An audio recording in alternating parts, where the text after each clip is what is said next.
Hey everyone, welcome back to another video. Today we're going to be checking out a new build that I made that I'd like to call Windstriker. It's a very mobile build. It goes mostly off of agility and strength talents, so yeah, let's check it out. Alright, so let's start off with important talents for this build. First we have Wyvern's Claw, which is very important for jumping around. Champion's Regalia, Concussion, and Bulldozer for flourishes and keeping my opponent immobile.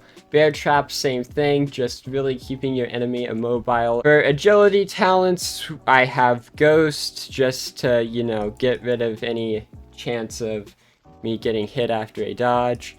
Endurance Runner, just in case I get low, so I can still zip around. And then I have Blade Dancer, which you might actually think is not very useful for a curved blade, but it has 0.8 swing speed, so you're actually going to be using Blade Dancer as much as you would be using it as a light weapon. And then I obviously have Speed Demon, which is probably one of the most important talents in this build. Talent as a whole, I just have all the other essentials for Gale and, Fortitude. But here's the entire talent list.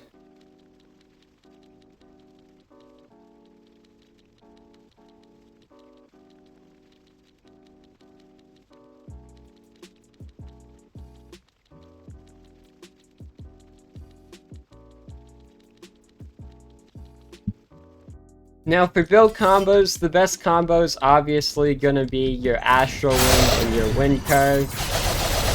But other than that, you have, things like Gale Lunge and Heavenly Wind for just normal mantras. Gale Punch probably being the most situational mantra, but Gale Punch is always very situational. Yeah, there's not really that much combos you can do besides, your basic Gale combos. This isn't the most original idea, and I'm aware of that. Love it. I also have Gale Wisp for Haunted Gale and to take reduced fall damage. One of the original aspects of this build is obviously this is the new bird race, and I wanted to make it so I had the old wind and I could use my feather glider to go very long distances. And the Gale Wisp was supposed to have way more use, such as, being able to glide much further, but that doesn't mean you still can't get shot down, so that's why I would have the Gale Wisp with me. Anyways. You're not Markiplier. Now for my bell, I have Wind Up. I just like to wind it up once and do a little bit of a mix-up when somebody tries to block me. They think they can just block a curved blade. Yeah, no, they can't block that wind up. Most of the time it actually goes unrecognized in PvP fights, not in Chime obviously because I can't use it there, but so yeah. Alright, so now let's look at the equipment, the mantras, and then we go into some PvP clips. So, Curved Blade, obviously, Prophet's Cloak for that extra pen, Ministry Operative Cloak, all of this stuff is just really extra stuff I found just to equip. Conga's Clutch Ring, very important for, sliding around for the agility build this is. Ring of Wisp, this is used to, I believe this helps Haunted Gale, I'm not 100% sure though. Ring of Pestilence, I use this just for the 50% anti-heal. And then Maestro's Ring, I use this to give my curved blade a little bit more scaling. For my mantras, I have Gale Lunge with one perfect lunge just to extend that range by a little bit. Heavenly Wind with just a Bloodless Wind Curve with a Bloodless and 2 Stratus just to make the area a little bigger. Gale Wisp with a blue for absolutely no reason. Astral Wind with a Bloodless and Gale Punch with a Bloodless and 2 Stratus. So, yeah, that's the build. I know it's basic, but let's move on to some PvP clips.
you.